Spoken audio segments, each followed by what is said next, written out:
America అండతో బంగ్లాదేశ్ అధికారాన్ని చేపట్టినటువంటి యూనస్ వాస్తవంగా బంగ్లాదేశ్ రాజ్యాంగం ప్రకారం సలహాదారులు నాయకత్వం వహించేది ఏముండదు అక్కడ.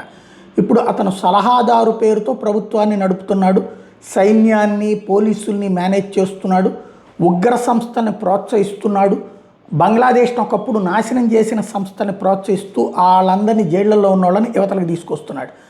అయితే మోడీ ఒక తెలివైన ఎత్తుగడ వేశాడన్నటువంటి విషయం ఇప్పుడు బయటకు వచ్చి అమెరికా బిత్తరపోతుంది.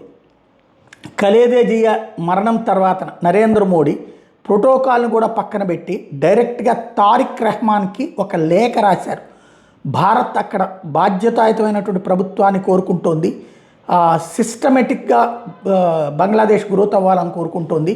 ఒకప్పుడు బంగ్లాదేశ్ని అలాంటి ఉద్దేశం అంటే బంగ్లాదేశ్ సార్వభౌమత్వాన్ని కాపాడే ఉద్దేశం, బంగ్లాదేశ్కి సార్వభౌమత్వాన్ని ఇచ్చింది భారతదేశం, దాన్ని మధ్యలో చెరగొట్టే ప్రయత్నాలు ఉన్నప్పుడల్లా కూడా సహకరించింది మేము, పాకిస్తాన్తో కాకుండా మీ జీవితం మీకు సాగాలని కోరుకుంటున్నాం అంటూ ఎవరైతే తారిక్ రెహమాన్కి జయశంకర్ స్వయంగా వెళ్ళి నరేంద్ర మోడీ రాసిన లేఖని అందజేశారన్నటువంటి విషయం ఇప్పుడు బయటకు వచ్చి బెత్తరపోవడం అమెరికా వంతు అవుతుంది, యూనస్ వంతు అవుతుంది.